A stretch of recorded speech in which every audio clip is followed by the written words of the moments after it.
With each passing season, Tyler Seguin is on the cusp of Dallas Stars royalty. What are the odds the Dallas Stars win the Stanley Cup this season? And we preview All-Star Weekend. That and more coming up next on Locked On Stars. Your Locked On Stars, your daily podcast on the Dallas Stars. Part of the Locked On Podcast Network. Your team every day.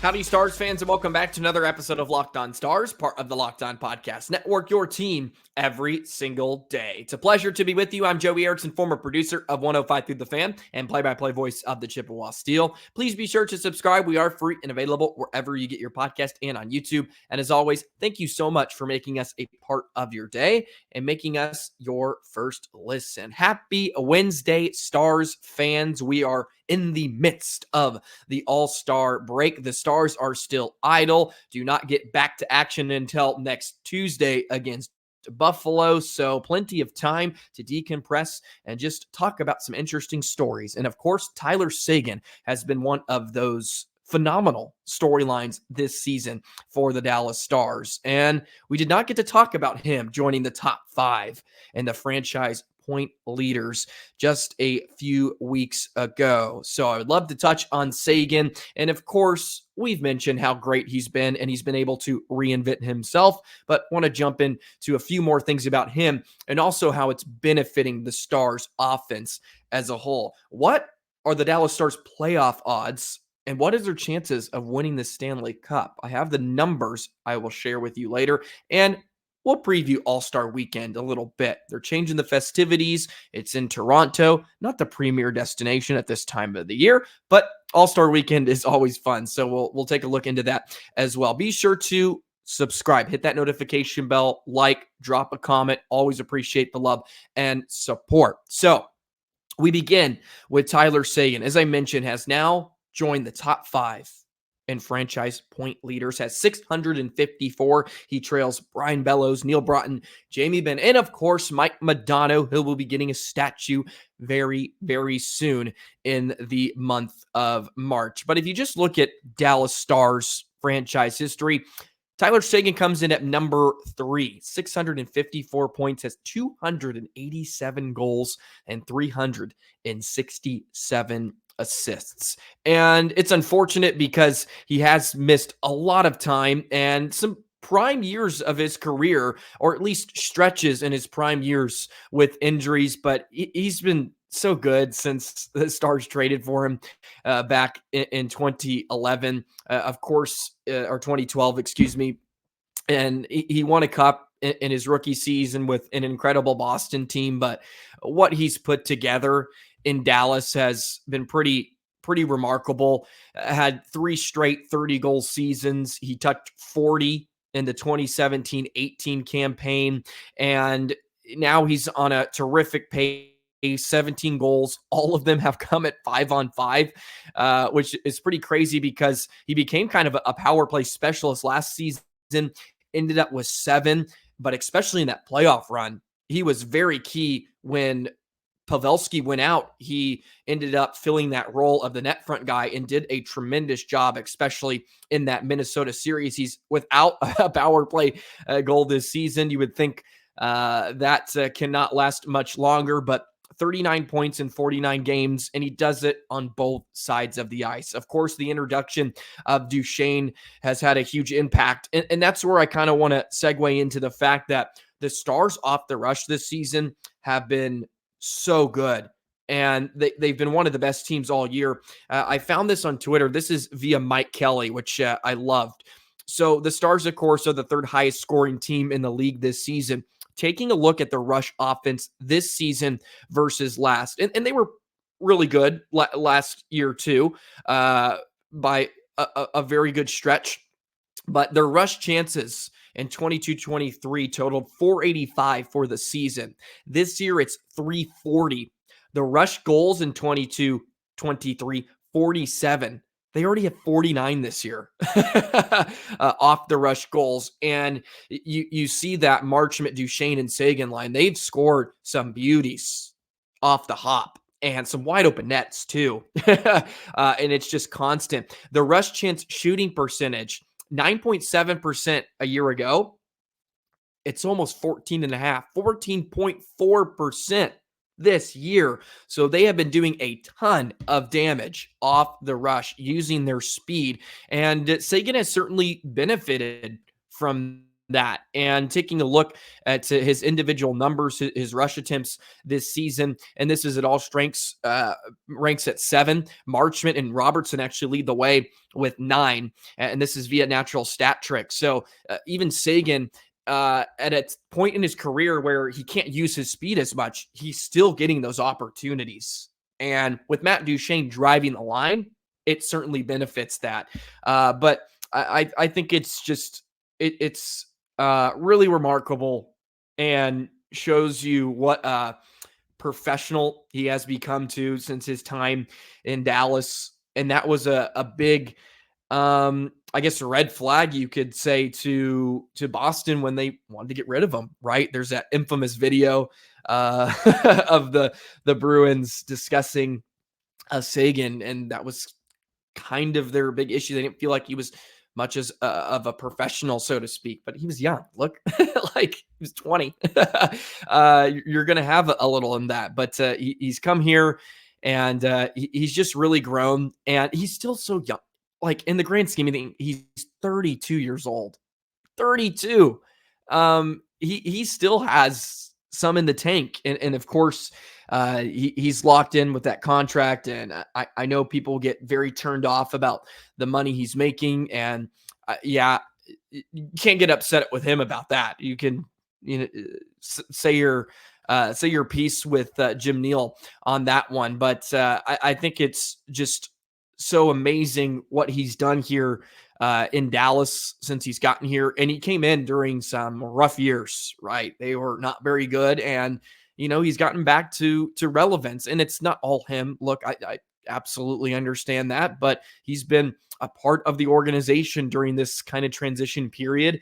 And I think it'll be just really, really fun to see him hopefully retire in a Stars sweater. It may be tough for him to get to 1,000 games. He's probably going to have to play at least, I think, 5 more seasons to get there. That may be underselling it, maybe 4, because he's at 747. But the top 10 and franchise point leaders really caught my eye too. Some names in there that maybe you wouldn't think, so to speak, but this is just Dallas Stars history too. So it doesn't incorporate the Minnesota North Stars. But if you take a look at the top 10, you got Joe Nieuwendyk, Louis Eriksson, Klingberg, Ribeiro, Lettinen, one of my favorite all-time Stars at 514. Then Morrow and Zubov are up there as well. But closing in on the top 10 and Dallas Stars franchise history, Roope Hintz has 292. Jason Robertson has 284 points and a career 259 games. That's pretty crazy. Over a point per game player since he's joined the National Hockey League. So those two young bucks are in the hunt to join franchise history very, very shortly. But Seguin, he's been really a part. He's such a core part of the Dallas Stars this last decade. Coming in, he was the guy. He delivered for so many years. Unfortunately, they did not have the playoff success that they would have liked, and he's dealt with a few surgeries. But I think there'll be a spot in the Dallas Stars Hall of Fame for Tyler Seguin when it's all said and done, and hopefully he can notch that missing piece to the belt, so to speak. And I think he's really going to jump into the conversation for a Selke Award this season because he's just been really, really great, and would not be surprised if he jumps in there for the Lady Byng. He's finished pretty high in that category a few times. So it would be great to see Seguin get honored. But just having a terrific year, 39 points in 49 games. He had 50 points all of last season, and he hasn't eclipsed 70 since 2018 was the last time he eclipsed 70. It's been a while. I don't know if he's quite going to get 70, but he'll be around that 65-point mark. And I've always said, too, I'm not worried about Seguin scoring 30 in the regular season anymore, even though he may get pretty close to that mark. I need 10 goals during a playoff run, right? I need 15 points during a big playoff run from guys like Seguin. And I can't wait to see him, too, in a line like he's on now and with a team that is just ripping it. High flying, scoring offense. That'll be fun, and I think it will suit him well. So I had to shed some light on Tyler Seguin because I never got to touch on it when he joined into the top 5 of franchise history in points. So he's trying to track down Jamie. He's trying to track him down, but those two kind of go together, and who knows, they might end up finishing their careers off at the same time. The era is still here. It's still kind of the Jamie Benn and Seguin era, but not really. they've kind of passed the torch. But as long as they're here, it's still kind of their era. And when it's all said and done, it'll be a fun memory to look back on. It'll be kind of weird too, just because as I've grown up to some degree. That's just who's been there. It's been Seguin and Benn. Like those are the two that have just been around for a while now, and they've done wonderful things. Playoff success has not always been there, but they got a good club to do it. They certainly do have a club that can make some noise here this spring. Speaking of making some noise in the spring, what are the playoff odds, and what are the chances that the Dallas Stars win the Stanley Cup? I'll tell you in just a bit. Today's episode of Locked On Stars is brought to you by Jase Medical. I know we come to sports to escape from the crazy realities of life, but can we talk just a minute about preparing for real life? According to the FDA, pharmacies are running out of antibiotics like amoxicillin right in the middle of the worst flu season in over a decade, and that can be scary. You don't want to imagine the helpless feeling of a significant other, a kid, that got sick while a supply chain issue kept them from the life-saving medication they needed. Thankfully, with Jase Medical, you'll be okay. You've heard me talk about the Jase case before, a pack of 5 different antibiotics to treat a long list of bacterial infections, including UTIs, respiratory infections, skin infections, among many others, and this stuff could happen to any of us. Visit jasemedical.com and complete your physician encounter. It will be reviewed by a board-certified physician, and your medications will be dispensed by a licensed pharmacy at a fraction of the regular cost. A fraction of the regular cost. It's never been more important to be prepared than today. Go to jasemedical.com and use offer code LOCKEDON to get $20 off your first order. Today's episode of Locked On Stars is also brought to you by FanDuel. Happy Super Bowl to all who celebrate with FanDuel, America's #1 sportsbook. If you're like me, Super Bowl Sunday is all about scoring the best seats on the couch, grabbing your favorite football snack, which is wings, by the way, and placing some super bets. Go ahead and get FanDuel. The San Francisco 49ers versus the Kansas City Chiefs on Super Bowl Sunday. It is right around the corner, and FanDuel has so many ways for you to end the season with a W, maybe 2, maybe 3. Not only can you bet on who will win the Super Bowl 58, by the way, but FanDuel also has bets for which players will score a touchdown, how many points will be scored, and so much more. New customers join today, and you'll get $200 in bonus bets if your first bet of $5 or more wins. Just visit FanDuel.com/lockedon to sign up. That's FanDuel.com/lockedon. Make every moment more with FanDuel, an official sportsbook of the NFL. So I took a look at the Dallas Stars playoff odds at the All-Star break. What do you think the chances are for the Dallas Stars winning the Stanley Cup? I will tell you in just a bit. Be sure to subscribe to Locked On Sports Today, the first ever national sports 24/7 streaming channel covering all the top stories amongst sports along with local experts. plus our national shows covering every league. So good. Go ahead and subscribe. Be sure to subscribe to Locked On Stars and on Twitter, Locked On Stars. Tons of content out there. Enjoy the Jet 19 if you want to follow me more personally, because I spew some stuff out there every once in a while that some people enjoy, maybe not. It's just a way for me to get it off my chest, so to speak. Anyways, these odds come to you via Money Puck. I think many of you have probably seen on the social medias the big circle, and it has all the playoff odds. But I went ahead and took a look at this. The odds for the Dallas Stars to win the Stanley Cup. The number one team, the Carolina Hurricanes, 10.7%. The Carolina Hurricanes, who have put a run together recently, they have played much better than they had to open the season. Vancouver is next at 10.2. The Dallas Stars come in at number 4, 9.6%.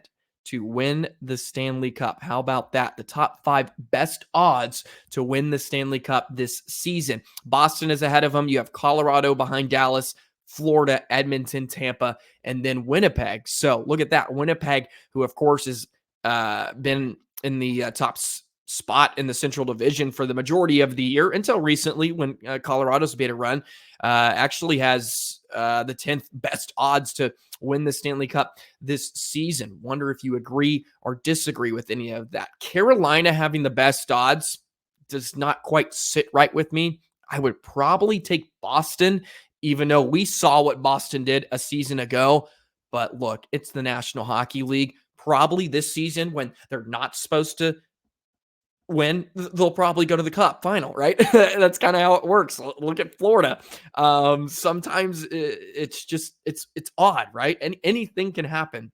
And that's what makes hockey so fun. I do like Dallas ahead of Colorado right now, just because of goaltending depth. You just have to have more than one goaltender, and they're riding Georgiev hard. And yes, Otter has not been playing great, but Wedgwood has been very serviceable. And Otter, if he gets back to some degree of him playing just like Jake Oettinger, I think the Stars do have better odds. And of course, it all kind of stems too from where your playoff seeding is. Some teams may have easier runs than other. Winning the division would be nice. And speaking of the division, if you look at the percentages for teams to finish first in the division, Colorado has the highest odds at 38.2% for the Central Division. Winnipeg's right behind them at 32. So Dallas has the third best odds at 29.6% to win the Central Division. But as I noted, they have the best chance to win the Stanley Cup. Of course, this is via moneypuck.com. So predictions, look, they don't really mean much, and percentages probably don't mean all that much. But look, it's kind of interesting to take a look at. And the calculations, the numbers, so to speak, have Dallas up there as the 4th most best odds to reach the Stanley Cup. So I think that's something to celebrate to some degree. And look, some nights they look like world beaters, right?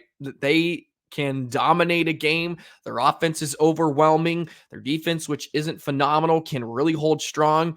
And with the new pairing now of Miro and Harley, who knows what this defense is going to look like in a month too with the trade deadline. So there's a lot to be encouraged about if you're a Stars fans, but they have a 99.5% chance to make the playoffs. I will note that. So they're more than likely going to get into the dance, and sometimes that's all you can ask for. But it's nice that they're competing for a division championship. Man, I would love for them to win the Central. It just feels like it makes it so much easier. You got home ice advantage until maybe the second round or the third round, because you're probably not going to catch Vancouver or anything like that. But it's a big deal to get home ice advantage, right? You get that game 7 at home, and anything can happen. So hopefully they can win a division, but they have the third best odds right now. So a big playoff push is in order for the Dallas Stars. So yes, the Stars, the 4th best odds in the National Hockey League to reach the Stanley Cup and hold Old Glory. What do you think about that? Too high, too low? Where do you kind of see other teams? Love to hear your comments, your thoughts on the matter as well in the comment section below. Okay, let's jump into All-Star Weekend a bit. Let's talk about it. Why not? The festivities, anything new? What's going on with All-Star Weekend in Toronto 2024? Let's do that next in just a moment. Today's episode of Locked On Stars is brought to you by Factor. Factor's ready-to-eat meal delivery takes the stress out of meal planning and sets you up for success in this new year. Skip the grocery stores, the prep work, and cooking fatigue. Instead, get chef-crafted, dietitian-approved meals delivered right to your door. With over 35 meals to choose per week, including options like keto, calorie smart, vegan, plus veggie, or more, plus over 55 weekly add-ons, you'll have a ton of nutritious and flavorful options. Forget the frantic lunch preps and rush dinners. Factor's 2-minute meals are the secret weapon in the new year. Fuel up fast with restaurant quality meals, all delivered right to your door. Skip the overpriced takeout as well. Factor is cheaper and it's way more delicious than TikTok when your food sits in that styrofoam. It just goes bad, right? It's ready to heat up in just 2 minutes with Factor, which means more time for you. And if you have a special occasion, Gourmet Plus is a perfect solution if you're looking for a fast upscale option done very easily. So many different options. Go ahead and get Factor. It is fast. It's easy.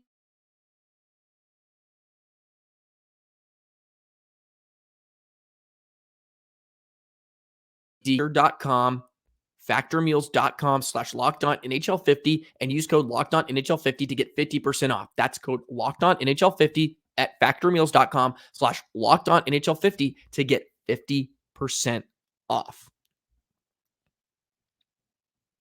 So the All-Star Game 2024 is in the host city of the Toronto Maple Leafs. I think it's going to be really interesting this year. I have higher hopes for the All-Star Game this year than I have in probably the last like 5 or 6 years. And look, I've never been huge into it, so to speak.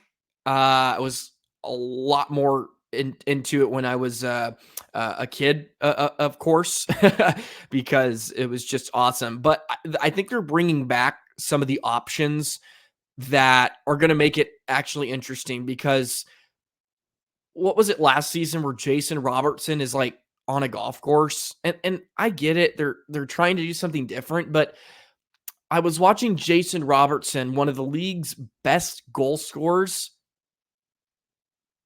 shoot a puck from a golf course. Like, really? Like, I just feel like there's just so many better ways to showcase their talent. And look, I understand I'm probably not the main target either, right? But I hope it's going to be cool. I'm excited because they're bringing back the fantasy draft with all 4 captains. I think that will be great.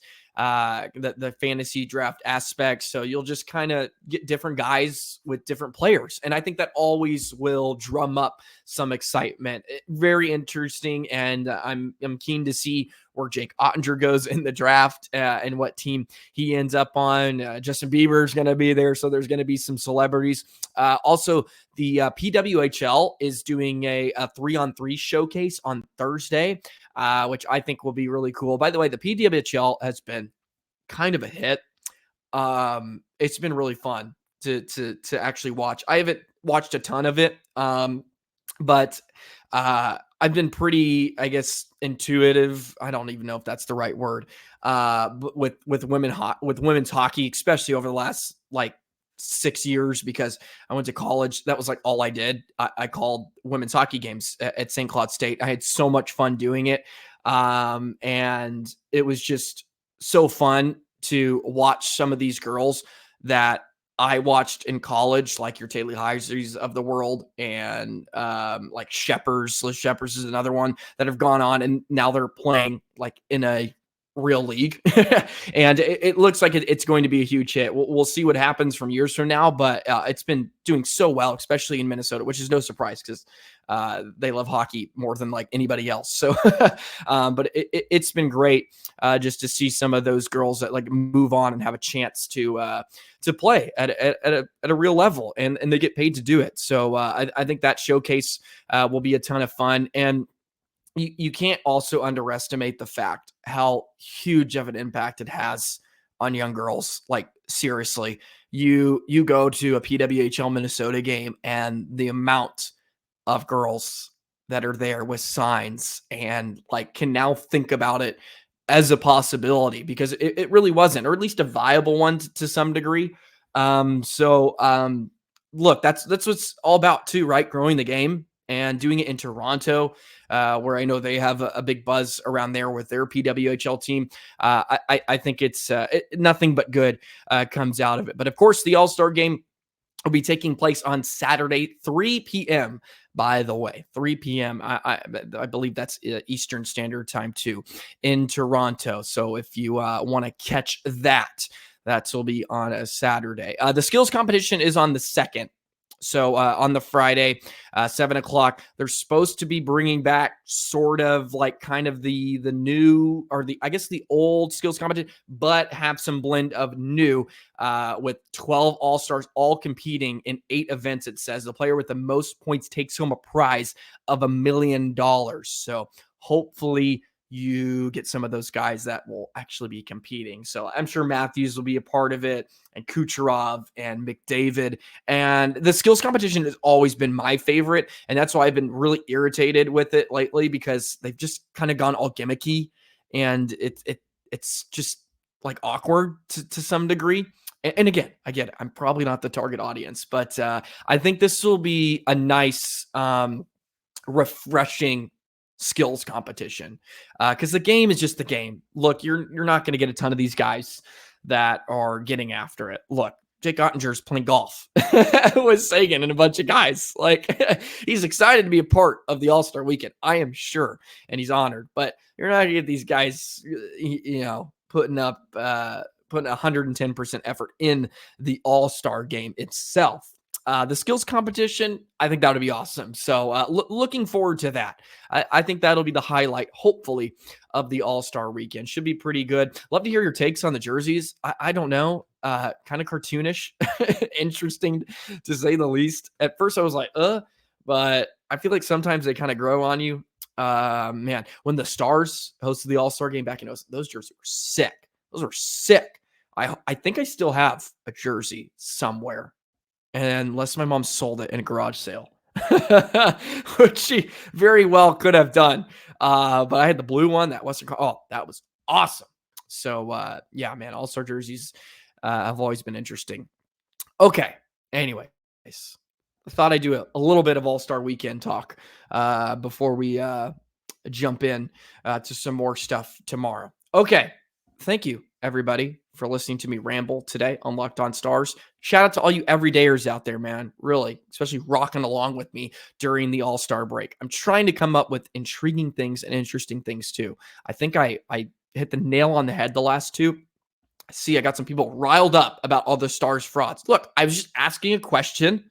I never called them frauds in this segment, but I'm glad that some people it kind of got after me in the comments section. I'll take it. That's what I kind of do. I want to see who's going to defend them, or who's going to be like, oh yeah, they're not that good. Anyways, and will Matt Duchene stay? Be sure to check out that episode from yesterday too, because Stars had some decisions if they want 95 to stick around in a Stars uniform. Well, that wraps up today's episode. Have a wonderful Wednesday. Enjoy the All-Star weekend festivities. Enjoy the week. Enjoy the break from Stars hockey. I think tomorrow is going to be like, okay, I'm ready to get back into the action and get this playoff push beginning. Okay, that'll do it. See you tomorrow. So long, Stars fans.